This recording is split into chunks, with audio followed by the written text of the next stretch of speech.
Hi students, నేను ఈ వీడియోలో ఎంబెడెడ్ డిజైన్ సబ్జెక్ట్లో 5th unit real time operating system based embedded system design ఈ యూనిట్లో ఉన్న టాపిక్స్ అన్ని నేను మీకు సింపుల్ పాయింట్స్లో ఎక్స్ప్లెయిన్ చేస్తాను. ఓకేనా? సో వీడియో లాస్ట్ వరకు చూడండి, మీకు ఎక్కడ బోర్ కొట్టదు, మీకు అర్థమయ్యేలాగే సింపుల్ పాయింట్స్లో నీట్గా ఎక్స్ప్లెయిన్ చేస్తాను. సరే, ఇంకా స్టార్ట్ చేద్దాం. ఫస్ట్ ఏంటి? ఆపరేటింగ్ సిస్టమ్ బేసిక్స్ అన్నమాట. అసలు ఆపరేటింగ్ సిస్టమ్ ఏం చేస్తుంది? ఆపరేటింగ్ సిస్టమ్ అనేది యూజర్ అప్లికేషన్స్ అండ్ టాస్క్ కి ఇంకా సిస్టమ్ రిసోర్సెస్ కి ఒక బ్రిడ్జ్ లాగా యాడ్ చేస్తుంది అనమాట. సిస్టమ్ రిసోర్సెస్ లైక్ సిపియూ కానీ, మెమోరీస్ కానీ, ఇంకా ఇన్పుట్ అవుట్పుట్ డివైజెస్ కానీ ఎక్సెట్రా. ఇంకా హార్డ్వేర్ రిసోర్సెస్ ని కంట్రోల్ ఇంకా మేనేజ్ చేస్తుంది. సో ఇంకా ఏంటంటే అప్లికేషన్స్ ని అలో చేస్తుంది అనమాట. అంటే హార్డ్వేర్ రిసోర్సెస్ ని యూజ్ చేసుకోవడంలో ఎప్పుడైతే అవసరం ఉంటుందో. ఇప్పుడు మీకు ఒక ఎగ్జాంపుల్ చెప్తాను. మనం ఫోటో ఎడిటింగ్ యాప్ అనేది ఓపెన్ చేసాం. సో దానికి ఏం అవసరం? మెమొరీ అండ్ సిపియూ అవసరం కదా. సో ఆపరేటింగ్ సిస్టమ్ ఏం చేస్తుందంటే పర్మిషన్ ఇస్తుంది అనమాట హార్డ్వేర్ రిసోర్సెస్ ని యూజ్ చేసుకునే విధంగా. సో ఇప్పుడు మనం మన వర్క్ అయిపోయింది, యాప్ ఫినిష్ చేస్తాము, క్లోజ్ అయిపోతుంది. సో ఆపరేటింగ్ సిస్టమ్ కూడా స్టాప్ చేసేస్తుంది అనమాట. ఆపరేటింగ్ సిస్టమ్ మెయిన్ ఫంక్షన్స్ ఏంటంటే సిస్టమ్ ని మంచిగా యూజ్ చేసుకునే విధంగా చేస్తుంది. ఇంకా ఏంటంటే సిస్టమ్ రిసోర్సెస్ ని మంచిగా మేనేజ్ చేస్తుంది అనమాట. అంటే ఎఫిషియెంట్ గా కరెక్ట్ గా మేనేజ్ చేస్తుంది. మెయిన్ పార్ట్స్ ఏంటంటే user applications, memory management, process management, time management, file system management, input output system management, kernel services, underlying hardware, application programming interface, ఇంకా డివైస్ డ్రైవర్ ఇంటర్ఫేస్. నెక్స్ట్ వచ్చేసి అసలు kernel అంటే ఏంటి? Kernel అనేది operating system కి ఒక heart లాగా అనమాట. ఇది ఏం చేస్తుందంటే సిస్టమ్ రిసోర్సెస్ ని మేనేజ్ చేస్తుంది. ఇంకా హార్డ్వేర్ అండ్ సర్వీసెస్ ఉంటాయి కదా, వాటి మధ్య కమ్యూనికేషన్ మంచిగా జరిగేలాగా చేస్తుంది. ఇంకా హార్డ్వేర్ కి యూజర్ అప్లికేషన్స్ కి ఒక అబ్స్ట్రాక్షన్ లేయర్ లాగా యాడ్ చేస్తుంది అనమాట. అబ్స్ట్రాక్షన్ లేయర్ అంటే ఏంటంటే హార్డ్వేర్ యొక్క కాంప్లెక్స్ డీటెయిల్స్ ని హైడ్ చేసి మనకి. సో ఎగ్జాంపుల్ ఏంటంటే మనకి సిపియూలో ఏం జరుగుతుంది, దాని యొక్క ఆపరేషన్ లోపల ఏం జరుగుతుందో అని తెలియదు. కానీ మనం యాప్ ని ఓపెన్ చేస్తాము, దాన్ని మంచిగా యూజ్ చేసుకుంటాం అనమాట. సో కెర్నల్ ఏం చేస్తుందంటే హార్డ్వేర్ కాంప్లెక్సిటీని హైడ్ చేసుకుంటుంది అనమాట. ఇంకా ఏంటంటే యాప్స్ ని మంచిగా హార్డ్వేర్ ని యాక్సెస్ చేసేలాగా యూజ్ చేసుకునేలాగా చేస్తుంది. సో ఈ కెర్నల్ లో ఏమేమి ఉంటాయంటే services like process management, memory management, file system management, input output system management, storage management, protection, ఇంకా time management, interrupt handling. Next ఏంటంటే కెర్నల్ స్పేస్ అంటే ఏంటి, యూజర్ స్పేస్ అంటే ఏంటో చూద్దాం. సో కెర్నల్ స్పేస్ అంటే ఏంటంటే అది మెమొరీ ఏరియా అనమాట. సో అక్కడ కెర్నల్ కోడ్ అనేది ఉంటుందన్నమాట. సో అది అనేది యూజర్ అప్లికేషన్స్ నుంచి ప్రొటెక్టెడ్ అవుతుంది. సో యూజర్ స్పేస్ అంటే ఏంటంటే మెమొరీ ఏరియా అనమాట. సో ఇక్కడ ఏంటంటే ఇది అప్లికేషన్స్ ఉంటాయి కదా, యూజర్ అప్లికేషన్స్ అనేవి ఇక్కడ రన్ అవుతూ ఉంటాయి అనమాట. సో ఇప్పుడు operating system with virtual memory ఉంటే అప్పుడు ఏమవుతుందంటే యూజర్ యాప్స్ ఉంటాయి కదా, అవనేవి వర్చువల్ స్పేస్ లో లోడెడ్ అవుతాయి అనమాట. కెర్నల్ కోడ్ అనేది మెయిన్ మెమొరీలోనే స్టే అవుతుంది అనమాట. సో అదనేది సెకండరీ మెమొరీకి స్వాప్ అవ్వదు. నెక్స్ట్ వచ్చేసి మోనోలిథిక్ కెర్నల్. సో అన్ని కెర్నల్ సర్వీసెస్ ఉంటాయి కదా, అవన్నీ కెర్నల్ స్పేస్ లో రన్ అవుతాయి అనమాట. సో అన్ని మాడ్యూల్స్ అనేది సింగిల్ బిగ్ కెర్నల్ లో పార్ట్ అనమాట. సో ఇక్కడ ఇమేజ్ చూడండి, మోనోలిథిక్ కెర్నల్ అనేది ఆపరేటింగ్ సిస్టమ్ సర్వీసెస్ ఉంటాయి కదా, అన్ని కెర్నల్ స్పేస్ లో రన్ అవుతున్నాయి. Monolithic kernel with all operating system services running in kernel space. Advantage ఏంటంటే టైట్ ఇంటిగ్రేషన్ ఇంకా ఫాస్ట్ అనమాట. సో డిసడ్వాంటేజ్ ఏంటంటే ఒక్క పార్ట్ ఫెయిల్ అయినా కానీ మొత్తం సిస్టమ్ అంతా క్రాష్ అవుతుంది అనమాట.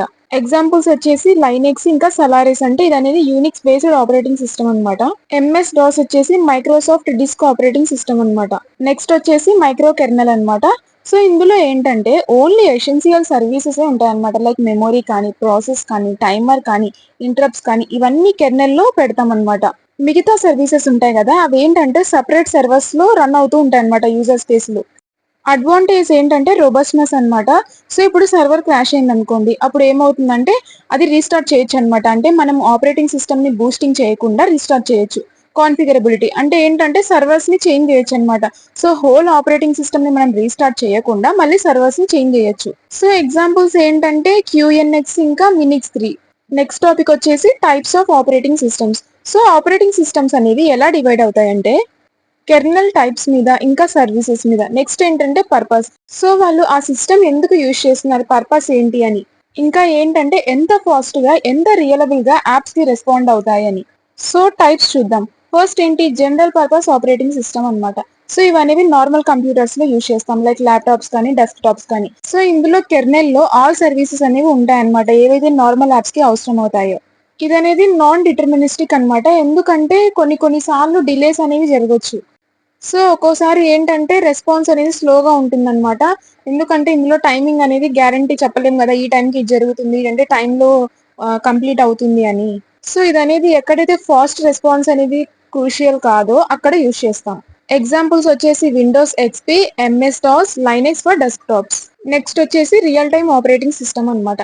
సో ఇది అనేది మనం ఎంబెడెడ్ సిస్టమ్స్ లో యూజ్ చేస్తాం. ఎందుకంటే మనకి ఎంబెడెడ్ సిస్టమ్స్ లో ఫాస్ట్ గా ఉండాలి, ఇంకా ఆన్ టైమ్ రెస్పాన్సెస్ అనేవి ఉండాలన్నమాట.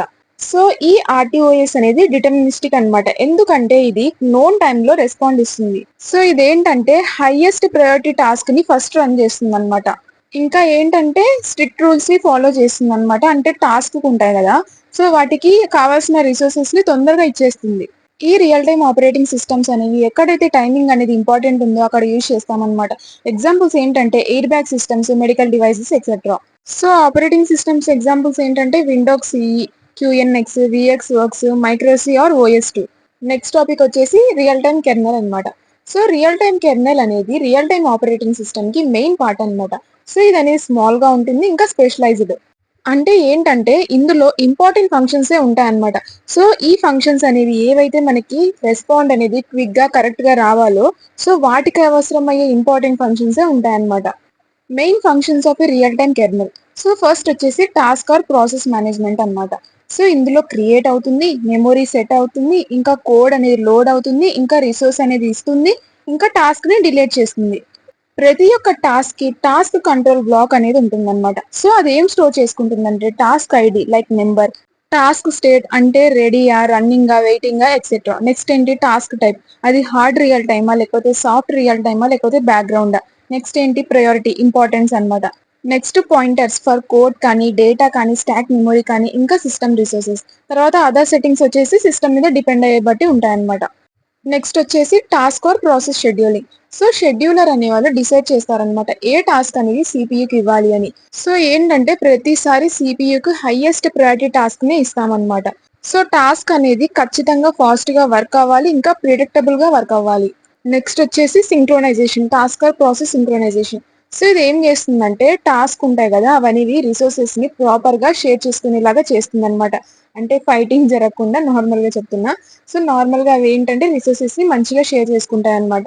ఇంకా ఏం ఎలో చేస్తాయంటే టాస్క్ ఉంటాయి కదా వాటి మధ్య కమ్యూనికేషన్ మంచిగా జరిగేలాగా, సేఫ్ గా జరిగేలాగా చేస్తుంది. నెక్స్ట్ వచ్చేసి error or exception handling. So ఇది ఏం చేస్తుందంటే ఎర్రర్స్ ని డిటెక్ట్ ఇంకా మేనేజ్ చేస్తుంది అనమాట. సో లైక్ మెమొరీ అనేది సరిపోలేదు, ఇంకా టైమ్ అవుట్ అవ్వడం, ఇంకా డెడ్ లాక్స్, ఇంకా డివిజన్ బై జీరో, సో ఇలాంటివి. ఎర్రర్స్ అనేవి టాస్క్ లో జరగవచ్చు, లేకపోతే కెర్నల్ లో జరగవచ్చు. నెక్స్ట్ వచ్చేసి మెమొరీ మేనేజ్మెంట్ అన్నమాట. సో ఇది అనేది normal operating system memory handling అంటే డిఫరెంట్ గా ఉంటుంది అనమాట. So real time operating system అనేది ఫిక్స్డ్ సైజ్ మెమొరీ బ్లాక్స్ ని యూజ్ చేసుకుంటుంది అనమాట. ఇంకా ఫ్రీ బఫర్ క్యూ అనేది మెమొరీ బ్లాక్స్ కి యూజ్ చేసుకుంటుంది. డేటాని టెంపరీగా స్టోర్ చేసుకునే విధంగా ఈ మెమొరీ బ్లాక్స్ అనేవి కన్స్యూమర్స్ కి ఇంకా ప్రొడ్యూసర్స్ కి అవైలబుల్ గా ఉండేలాగా చేస్తుంది అనమాట. సో ప్రొటెక్షన్ అనేది ఉండదన్నమాట నార్మల్ గా, ఎందుకంటే మెమొరీని ఫాస్ట్ గా ఉంచడానికి. సో కొన్ని సిస్టమ్స్ ఆఫర్ చేస్తాయన్నమాట ఆప్షనల్ మెమొరీ ప్రొటెక్షన్ కి.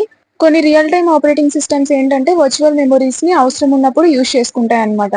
సో ఈ మెమొరీ మేనేజ్మెంట్ అనేది ప్రతిసారి టైమింగ్ ప్రిడిక్టబుల్ గా ఉండేలాగా చేస్తుంది అనమాట. నెక్స్ట్ వచ్చేసి ఇంటరప్ట్ హ్యాండ్లింగ్. సో ఇంటరప్ట్స్ అనేవి సిపికి అలర్ట్ ఇస్తాయి అనమాట, సంథింగ్ ఏదో జరిగింది అని. ఇవనేవి టూ టైప్స్ ఉన్నాయి. ఒకటి వచ్చేసి సింక్రోనస్, అంటే ఏంటంటే రన్నింగ్ టాస్క్ ఉంటాయి కదా దానికి సంబంధించి అనమాట, like division by zero. Next ఏంటి అసింక్రోనస్, అంటే ఏంటంటే ఎక్స్టర్నల్ ఈవెంట్స్ అనమాట, లైక్ సెన్సార్ సిగ్నల్ గానీ. అసింక్రోనస్ ఇంటరప్ట్స్ అనేవి కంటెక్స్ట్ స్విచ్ ని కాజ్ అయ్యేలాగా చేస్తాయి అనమాట. దీని వల్ల సిపియు అనేది న్యూ టాస్క్ కి షిఫ్ట్ అవుతుంది. నెక్స్ట్ వచ్చేసి నెస్టెడ్ ఇంటరప్ట్స్ ని అలో చేస్తుంది అనమాట. అంటే ఏంటంటే ఇప్పుడు ఇంటరప్ట్ అనేది అక్కరైంది, అప్పుడు ఏమవుతుందంటే అనేది హయ్యర్ ప్రయారిటీ ఇంటరప్ట్ ఉంది కదా అదనేది ఏం చేస్తుందంటే కరెంట్ వన్ ని ఇంటరప్ట్ చేస్తుంది అనమాట. అంటే ఇప్పుడు ఫస్ట్ టాస్క్ అనేది పాస్ అయిపోతుంది, ఇప్పుడు అర్జెంట్ వన్ అనేది రన్నింగ్ అవుతుంది అనమాట. మళ్ళీ ఏమవుతుందంటే ఆ వర్క్ అయిపోయాక మళ్ళీ ఫస్ట్ దానికే వచ్చేస్తుంది అనమాట. సో ఎగ్జాంపుల్ చూడండి, మీరు ఒక అసైన్మెంట్ రాస్తున్నారు, సో అది ఇంటరప్ట్ వన్ అనమాట. సడన్ గా ఏమైందంటే మీకు ఫోన్ వచ్చింది, సో మీరు ఏం చేస్తారు, హైయెస్ట్ ప్రయారిటీ ఫోన్ కి ఆన్సర్ ఇస్తారనమాట. సో అప్పుడు ఏమైంది, మీ అసైన్మెంట్ అనేది ఆగిపోయి మీరు ఫోన్ కి అనేది ఆన్సర్ ఇస్తున్నారు. సో మళ్ళీ ఫోన్ అనేది మీరు మాట్లాడాక అది కట్ అయిపోతుంది. సో దాని తర్వాత ఏమవుతుంది, మీ అసైన్మెంట్ అనేది మీరు కంటిన్యూ చేస్తారు. సేమ్ ఇదే ప్రాసెస్ అనమాట నెస్టెడ్ ఇంటరప్ట్స్ అంటే. నెక్స్ట్ వచ్చేసి time management. So real time clock అనేది అక్యూరేట్ టైమింగ్ ని ఇస్తుంది అనమాట. So timer tick. సో ఇదేంటంటే రెగ్యులర్ టైమర్ ఇంటరప్ట్స్ అనమాట, యూజువల్ గా micro seconds are micro second range లో ఉంటుంది మనకి. ఈ టైమర్ టిక్ ఎప్పుడు యూజ్ చేస్తామంటే సిస్టమ్ టైం ని అప్డేట్ చేస్తున్నప్పుడు, అంటే అప్డేటింగ్ సిస్టమ్ టైం. నెక్స్ట్ ఏంటంటే వేకింగ్ ది పీరియాడిక్ టాస్క్ అన్నమాట. అంటే ఏంటంటే రైట్ టైం లో టాస్క్ అనేది యాక్టివ్ లో ఉండేలాగా చేయడం అన్నమాట. ఇంకా టాస్క్ డిలే, ఇంకా షెడ్యూలింగ్ ని మేనేజ్ చేయడంలో, సో టర్మినేటెడ్ టాస్క్ ని క్లీన్ చేయడంలో, సో ఈ పర్పసెస్ కి టైమర్ టిక్ అనేది యూజ్ చేస్తాం. నెక్స్ట్ వచ్చేసి హార్డ్ రియల్ టైమ్ సిస్టమ్స్ అన్నమాట. సో టాస్క్ అనేది దాని యొక్క డెడ్ లైన్ కి ఖచ్చితంగా మీట్ అవ్వాలి. సో స్మాల్ డిలే జరిగినా కానీ ఏమవుతుందంటే డిజాస్టర్ అనేది కాజ్ అవుతుంది అనమాట. Even small delay can cause a disaster. ఎలాంటి వర్చువల్ మెమొరీ అనేది యూజ్ చేయమన్నమాట, ఎందుకంటే దానివల్ల అన్ఎక్స్పెక్టెడ్ డిలేస్ అనేవి కాజ్ అవుతాయి. సో ఇది అనేది ఫుల్లీ ఆటోమేటిక్ సిస్టమ్స్ అన్నమాట. ఎలాంటి హ్యూమన్ ఇన్వాల్వ్మెంట్ అనేది ఉండదు, ఎందుకంటే డిలేస్ ని అవాయిడ్ చేయడానికి. ఎగ్జాంపుల్స్ వచ్చేసి ఎయిర్ బ్యాగ్ డిప్లాయ్మెంట్ సిస్టమ్, ఇంకా ఏంటంటే యాంటీ లాక్ బ్రేకింగ్ సిస్టమ్స్ అన్నమాట వెహికల్స్ లో. నెక్స్ట్ వచ్చేసి సాఫ్ట్ రియల్ టైమ్ సిస్టమ్స్ అన్నమాట. సో ఇవన్నీ ట్రై చేస్తాయి డెడ్ లైన్ ని మీట్ అవ్వడానికి. సో ఇందులో ఏంటంటే డిలేస్ జరిగినా యాక్సెప్టబుల్ అన్నమాట. సో ఒకవేళ ఏంటంటే డెడ్ లైన్స్ అనేవి మిస్ అయిపోయినాయి, రేర్ గా మిస్ అయిపోయినాయి, దానివల్ల ఏమవుతుందంటే అదేం అంతగా పట్టించుకోదు అనమాట, అది యాక్సెప్ట్ చేస్తుంది. సో ఇందులో వర్చువల్ మెమొరీ అనేది యూజ్ చేస్తాము. ఎగ్జాంపుల్స్ ఏంటంటే ఏటీఎం, ఆటోమేటిక్ టెల్లర్ మిషన్ అన్నమాట. నెక్స్ట్ వచ్చేసి ఆడియో వీడియో ప్లేబ్యాక్ సిస్టమ్స్ అన్నమాట, like music or video players. Next topic వచ్చేసి task, process and threads. First task అంటే ఏంటి ఆపరేటింగ్ సిస్టమ్ లో? సో టాస్క్ అనేది యూనిట్ ఆఫ్ వర్క్ అన్నమాట, ఏదైతే జరగాలో అది. So a task is a unit of work to be done. So task ని జాబ్ అయినా అనొచ్చు, లేకపోతే ప్రాసెస్ అయినా అనొచ్చు. సో ఆపరేటింగ్ సిస్టమ్ అనేది మల్టీ టాస్కింగ్ ని యూజ్ చేసుకొని మల్టిపుల్ టాస్క్ ని మేనేజ్ చేస్తుంది. నెక్స్ట్ వచ్చేసి process in operating system. So process అనేది ప్రోగ్రామ్ అన్నమాట. ఎగ్జిక్యూషన్ లో a process is a program in execution. So multiple process అనేవి ఒకేసారి రన్ అవుతాయి అన్నమాట. ప్రతి ఒక్క ప్రాసెస్ అనేది ఇండిపెండెంట్ గా ఉంటుందన్నమాట. ఇంకా దానికి ఓన్ మెమరీ ఉంటుంది, కోడ్, డేటా స్టాక్. ఇంకా ఏంటంటే ఒక యూనిక్ ప్రాసెస్ ఐడి అనేది ఉంటుందన్నమాట. ఇంకా దాని యొక్క ఓన్ ఎగ్జిక్యూషన్ స్టేట్ అనేది ఉంటుంది. ప్రాసెస్ కీ కాంపోనెంట్స్ ఏంటంటే ఫస్ట్ వచ్చేసి ప్రోగ్రామ్ కోడ్ అన్నమాట. సో ఏంటంటే యాక్చువల్ ఇన్స్ట్రక్షన్స్ అన్నమాట, ఏవైతే ఎగ్జిక్యూట్ అవుతాయో అవి. సో నెక్స్ట్ ఏంటి ప్రోగ్రామ్ కౌంటర్ అన్నమాట. ఇది ఏం పాయింట్ చేస్తుందంటే ఏదైతే నెక్స్ట్ ఇన్స్ట్రక్షన్ ఉంటుంది కదా దాన్ని పాయింట్ చేస్తుంది అనమాట ఎగ్జిక్యూట్ అవ్వడానికి. నెక్స్ట్ వచ్చేసి రిజిస్టర్స్ అన్నమాట. ఇవేంటంటే ఎగ్జిక్యూషన్ జరిగేటప్పుడు డేటాని టెంపరీగా స్టోర్ చేసుకుంటాయి. నెక్స్ట్ ఏంటి స్టాక్. సో ఇదేం స్టోర్ చేసుకుంటుంది? ఫంక్షన్ కాల్స్ ని ఇంకా లోకల్ వేరియబుల్స్ ని స్టోర్ చేసుకుంటుంది అనమాట. నెక్స్ట్ వచ్చేసి హీప్ అన్నమాట. ఇందులో ఏంటంటే ఇది డైనమిక్ మెమొరీ ఎలొకేషన్ కి యూజ్ చేస్తాము. నెక్స్ట్ ఏంటి ప్రాసెస్ కంట్రోల్ బ్లాక్ అన్నమాట. సో ఇందులో ఇన్ఫర్మేషన్ అనేది కంటైన్ అయి ఉంటుంది, like process ID, state, memory etcetera. Next వచ్చేసి ప్రాసెస్ మెమొరీ ఆర్గనైజేషన్ అన్నమాట. సో ప్రాసెస్ మెమొరీ అనేది డివైడ్ అయి ఉంటుంది. చూడండి ఎలా డివైడ్ అయి ఉంటుందంటే code segment, data segment, stack segment, heap segment. So code segment ఏంటంటే ఇందులో ప్రోగ్రామ్ ఇన్స్ట్రక్షన్స్ అనేవి ఉంటాయన్నమాట. డేటా సెగ్మెంట్ ఇందులో ఏంటంటే గ్లోబల్ అండ్ స్టాటిక్ వేరియబుల్స్ అనేవి ఉంటాయన్నమాట. స్టాక్ సెగ్మెంట్ ఇదేంటంటే లోకల్ వేరియబుల్స్ ని హోల్డ్ చేసుకుంటుంది, ఇంకా ఫంక్షన్ కాల్స్ ని కూడా హోల్డ్ చేసుకుంటుంది అనమాట. ఇది అనేది డౌన్వర్డ్స్ కి వెళ్తుంది ఇక్కడ చూడండి.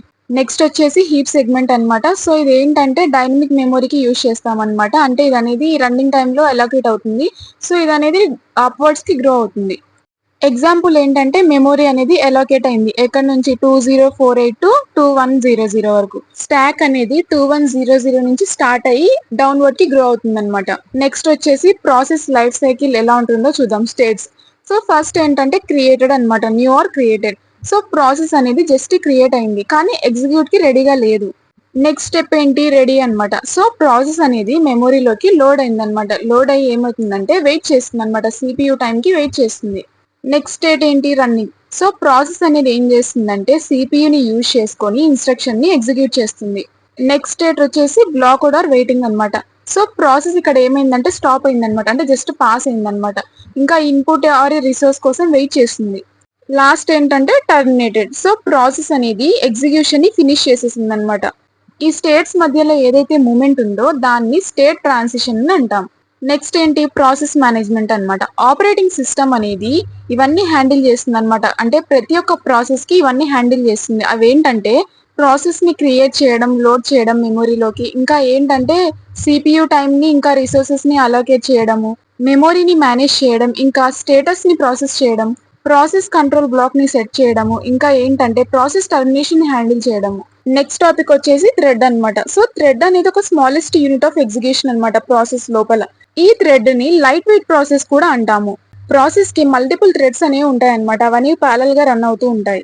ఈ థ్రెడ్స్ అనేవి మల్టీ థ్రెడ్డింగ్ లో యూజ్ చేస్తాం అనమాట. దీనివల్ల ఏమవుతుందంటే ప్రోగ్రామ్స్ అనేవి ఫాస్ట్ గా ఇంకా ఎఫిషియెంట్ గా రన్ అవుతాయి. నెక్స్ట్ వచ్చేసి థ్రెడ్ యొక్క ఫ్యూచర్స్ ఏంటి? సో థ్రెడ్ అనేది సేమ్ ప్రాసెస్ ని షేర్ చేసుకుంటుంది అనమాట. Such as code memory, data memory, heap memory. ప్రతి ఒక్క థ్రెడ్ కి దాని యొక్క ఓన్ స్టాక్, రిజిస్టర్స్ ఇంకా ప్రోగ్రామ్ కౌంటర్ అనేది ఉంటుంది. నెక్స్ట్ వచ్చేసి థ్రెడ్స్ యొక్క బెనిఫిట్స్ ఏంటి? ఫస్ట్ వచ్చేసి ఫాస్ట్ ఎగ్జిక్యూషన్ అనమాట. సో థ్రెడ్స్ అనేవి ఏంటంటే ప్యారల్ గా రన్ అవుతూ ఉంటాయి, ఇంకా టాస్క్ ని ఫాస్ట్ గా కంప్లీట్ చేస్తాయి అనమాట. నెక్స్ట్ వచ్చేసి బెటర్ మెమొరీ యూసేజ్ అనమాట. సో థ్రెడ్స్ అనేవి మెమొరీని షేర్ చేసుకుంటాయి. సో దీని వల్ల ఏమవుతుందంటే మెమొరీ యొక్క ఓవర్ హెడ్ అనేది రెడ్యూస్ అయిపోతుంది. నెక్స్ట్ ఏంటంటే సిపియుని ఎఫిషియెంట్ గా యూజ్ చేసుకుంటుంది అనమాట. సో ఒక థ్రెడ్ అనేది వెయిట్ చేస్తూ ఉంది అనుకోండి, ఇంకొకటి ఏంటంటే దాని యొక్క వర్క్ అనేది కంటిన్యూ చేసుకుంటూ ఉంటుంది. నెక్స్ట్ బెనిఫిట్ ఏంటంటే ఈజీ కమ్యూనికేషన్ అనమాట. సో థ్రెడ్స్ అనేవి సేమ్ డేటా స్పేస్ ని షేర్ చేసుకుంటాయి. సో దీనివల్ల ఏమవుతుందంటే కమ్యూనికేషన్ అనేది సింపుల్ గా ఉంటుంది. నెక్స్ట్ టాపిక్ వచ్చేసి multi processing. So multi processing ఏం రిఫర్ చేస్తుందంటే సిస్టమ్ యొక్క ఎబిలిటీ అనమాట. సో అదనేది మల్టిపుల్ ప్రాసెస్ ని సైమల్టేనియస్ గా ఎగ్జిక్యూట్ చేస్తుంది అనమాట. అంటే ఒక సిపియు కంటే ఎక్కువ సిపియూస్ ని యూజ్ చేసుకొని అది ఎగ్జిక్యూట్ చేస్తుంది అనమాట మల్టిపుల్ ప్రాసెస్ ని. టైప్స్ ఏంటంటే ఫస్ట్ వచ్చేసి సిమెట్రిక్ మల్టీ ప్రాసెసింగ్ అనమాట. సో అన్ని ప్రాసెస్ ఏంటంటే కామన్ మెమొరీని షేర్ చేసుకుంటాయి అనమాట. సో ఇంకా టాస్క్ ఏంటంటే ఈక్వల్ గా పర్ఫామ్ అవుతుంది. నెక్స్ట్ వచ్చేసి అసిమెట్రిక్ మల్టీ ప్రాసెసింగ్ అనమాట. ఇందులో ఏంటంటే ఒక ప్రాసెసర్ మాస్టర్ అనేవాడు సిస్టమ్ ని కంట్రోల్ చేస్తాడనమాట. సో ఇంకా వేరే ప్రాసెస్ ఉంటాయి కదా, అవి స్లేవ్స్ ఉంటాయి కదా, అవి ఏంటంటే స్పెసిఫిక్ టాస్క్ ని హ్యాండిల్ చేస్తాయి. అడ్వాంటేజ్ ఏంటంటే ఇంక్రీజ్డ్ త్రూపుట్ అనమాట. అంటే మల్టీ ప్రాసెస్ అనేవి సేమ్ టైంలో రన్ అవుతాయి అనమాట. దీనివల్ల ఏమవుతుందంటే ఓవరాల్ పర్ఫార్మెన్స్ అనేది ఇంక్రీజ్ అవుతుంది. నెక్స్ట్ వచ్చేసి ఫాల్ట్ టాలరెన్స్ అనమాట. సో ఇప్పుడు ఒక ప్రాసెసర్ అనేది ఫెయిల్ అయింది అనుకోండి, సో నెక్స్ట్ ఇంకొకటి ఏంటంటే అది దాని యొక్క వర్కింగ్ కంటిన్యూ చేస్తుంది అనమాట. దీనివల్ల ఏమవుతుందంటే సిస్టమ్ అనేది మోర్ రియలబుల్ గా ఉంటుంది. నెక్స్ట్ ఏంటంటే స్కేలబిలిటీ అనమాట. సో పర్ఫార్మెన్స్ అనేది మనం మోర్ ప్రాసెసర్స్ యాడ్ చేసే కొద్దీ దాని యొక్క పర్ఫార్మెన్స్ కూడా ఇంక్రీజ్ అవుతూ ఉంటుంది. నెక్స్ట్ టాపిక్ ఏంటంటే మల్టీ టాస్కింగ్ అనమాట. సో మల్టీ టాస్కింగ్ ఏంటంటే ఆపరేటింగ్ సిస్టమ్ యొక్క ఎబిలిటీ అనమాట. సో అదనేది మేనేజ్ ఇంకా ఎగ్జిక్యూట్ చేస్తుంది, మల్టిపుల్ టాస్క్ ఆర్ ప్రాసెస్ ని మేనేజ్ ఇంకా ఎగ్జిక్యూట్ చేస్తుంది అనమాట సేమ్ టైంలో. ఇందులో టైప్స్ వచ్చేసి first one cooperative multi tasking అనమాట. సో ప్రాసెస్ అనేది వాలంటీర్ గా కంట్రోల్ అనేది ఇస్తుంది అనమాట. సిపి యొక్క కంట్రోల్ అనేది ఇస్తుంది. సో దీనివల్ల ఏమవుతుందంటే వేరే అదర్ ప్రాసెస్ ఉంటుంది కదా, అది అనేది రన్ అవుతుంది అనమాట. నెక్స్ట్ టైప్ ఏంటంటే ప్రియంటివ్ మల్టీ టాస్కింగ్ అనమాట. సో ఆపరేటింగ్ సిస్టమ్ అనేది కరెంట్ ప్రాసెస్ ఉంటుంది కదా, ఏదైతే రన్ అవుతుందో దాని యొక్క కంట్రోల్ తీసుకొని వేరే ప్రాసెస్ తీసుకుంది అనమాట షెడ్యూలింగ్ బేస్ మీద. నెక్స్ట్ టైప్ ఏంటంటే నాన్ ప్రియంటివ్ మల్టీ టాస్కింగ్. ఇందులో ఏంటంటే ప్రాసెస్ అనేది రన్ అవుతుంది అనమాట. అంటే దాని యొక్క టాస్క్ ఫినిష్ అయ్యేంత వరకు రన్ అవుతుంది, లేకపోతే వెయిట్ స్టేట్ కి వెళ్తుంది అనమాట. సో దీనివల్ల ఏమవుతుందంటే ఇంటరప్టెడ్ అనేది జరగదు. సో స్టూడెంట్స్ ఇప్పటి వరకు చెప్పిన టాపిక్స్ అర్థమయ్యాయి. ఇంకా కొన్ని టాపిక్స్ ఉన్నాయన్నమాట, అవి నేను నెక్స్ట్ వీడియోలో ఎక్స్ప్లెయిన్ చేస్తాను, సరేనా? సో స్టూడెంట్స్ నా ఎక్స్ప్లెనేషన్ మీకు నచ్చినట్టయితే మీ ఫ్రెండ్స్ కి షేర్ చేసి నాకు సపోర్ట్ చేయండి. ఇంకా ఛానల్ ని సబ్స్క్రైబ్ చేయండి. Thank you.